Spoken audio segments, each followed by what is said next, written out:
Question. Is there anybody out there listening that's a little bit on the old school side of things and kind of sort of writes things down? I mean, like literally, like writes things down, like gets a pen or a pencil and makes a note of something that they feel is something they don't want to forget. Let's talk about this for a minute and the significance of taking notes. Back in a minute.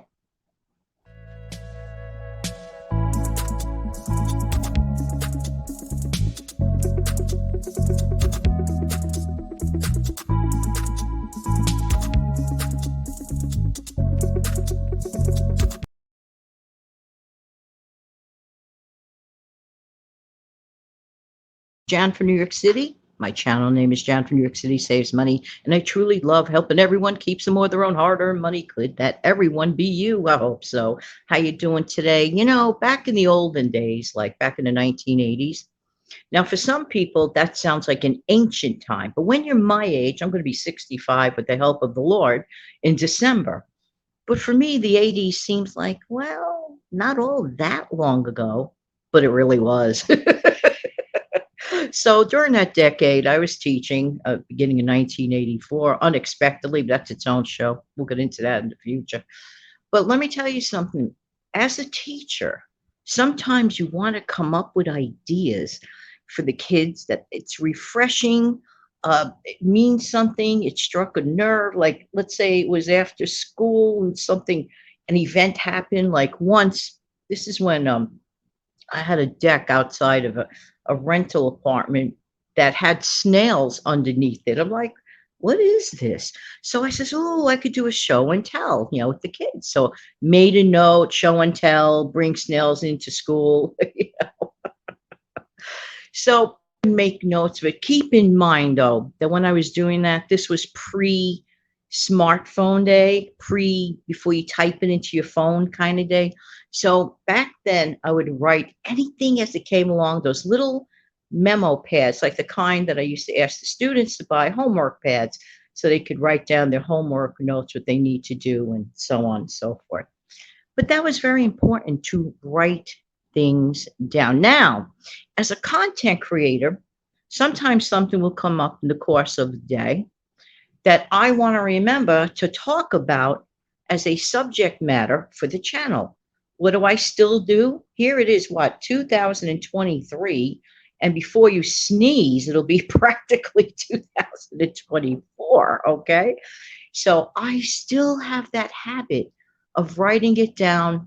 I still do it the old fashioned way with a pen or a pencil.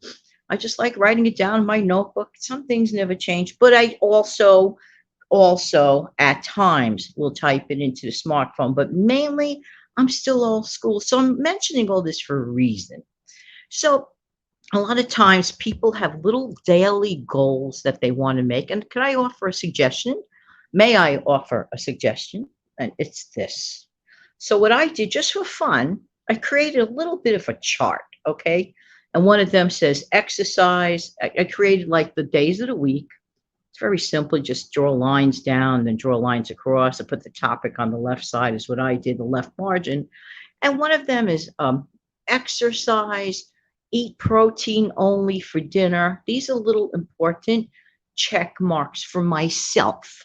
They act as little self reminders. And why do I do that? I like to track my success. I find it very important. I'm not saying that this is for everyone, but I personally find it very important to have a visual. Because, like even when you were in school, wasn't it more fun when a teacher showed you something in front of you as opposed to the teacher's just standing there, doesn't even turn around and write something on the blackboard, nothing, nothing, not even lifting up the book and showing a picture, zero. So for me, I have found this, to be very, very helpful. Do you have daily little goals that, if added up accumulatively, can really, really make a difference? And there is something about that check mark. Now, I know we've gone over the check mark talk in the past, but this is a little different in so much as this is a personal chart that you design, okay, of things that matter to you. Now, I like to end my day, my dinner day, with a protein based meal. There's a specific reason why. I'm not following anyone else's plan. This is just on me. If I have a protein dinner, 99% dinner, I don't want to eat the rest of the day. And to be perfectly honest with you, I prefer to not eat anything after 6, 7 o'clock, the absolute latest PM. So for me, this is something that works for me. Now, I like to, exercise, and I like to also get on my little QB bike, if you will.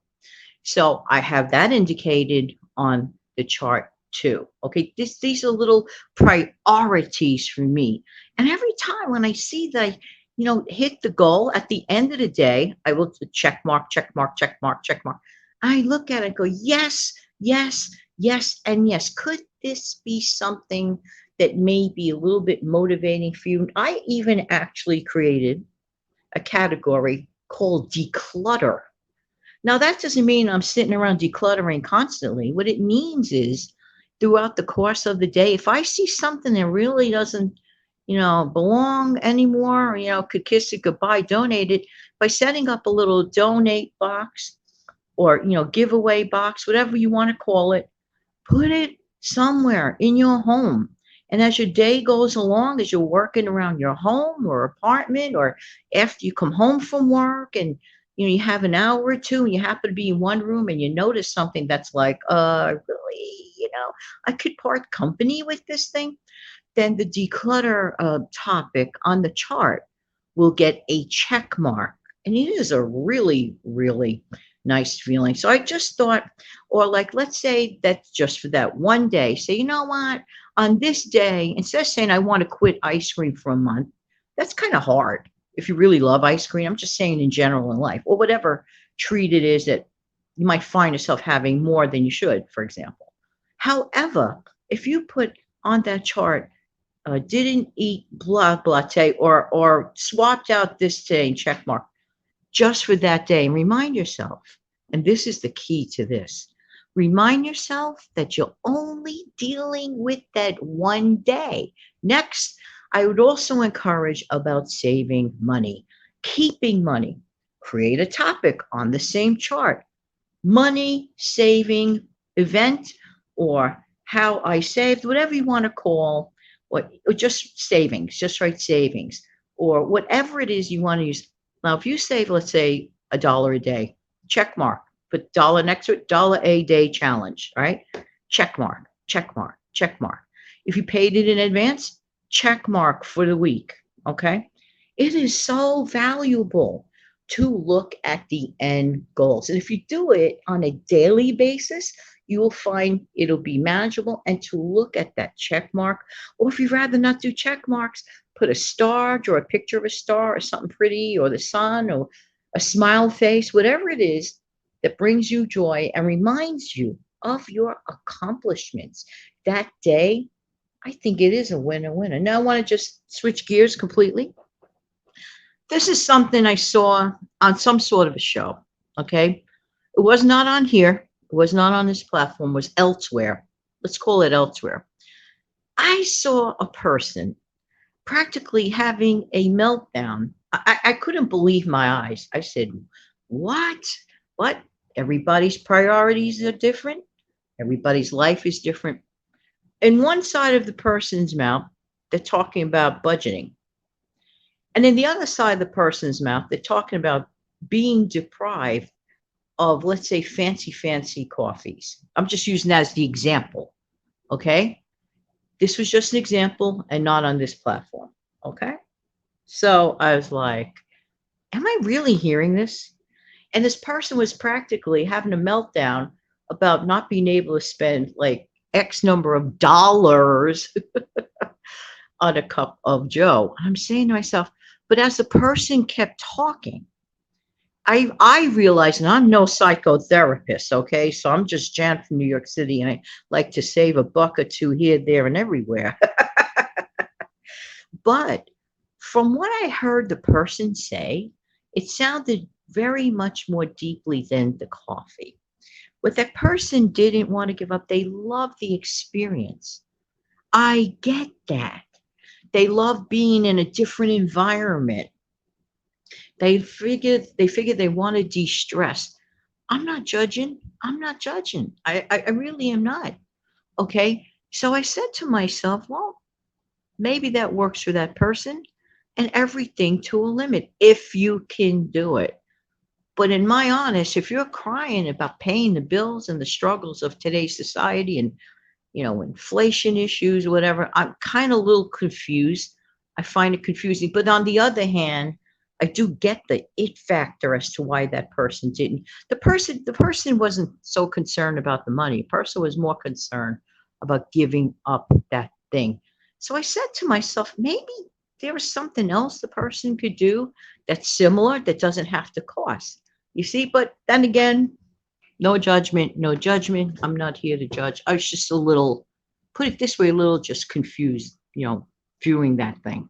So that's all. I'm just a little confused about that. But I'm sure in due time, because everybody has to do what works for their life. I don't judge. I'm not here to tell people what to do. I just explain what has worked for me. Might work for someone else, might not work for someone else. That person might be totally happy spending their $35 a week on that, where I'm happier spending the $35 a week on something more significant that I choose. But everyone is different. But I do get why that person didn't want to give that up. Just saying, just saying. Everybody's life is different. Got to make your own happiness. You make your own luck and you make your own happiness. That's how I feel. What could I say? Sometimes, not always. Sometimes things go a little awry. That's beyond our control. But we have to make the best of the deck of cards that we're given. You see, that's the trick. Okay. Making the best of the deck of cards that we're given. There you go.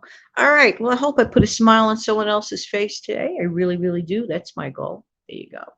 Have an amazing, fantastic day, everybody. Take good care. Bye bye.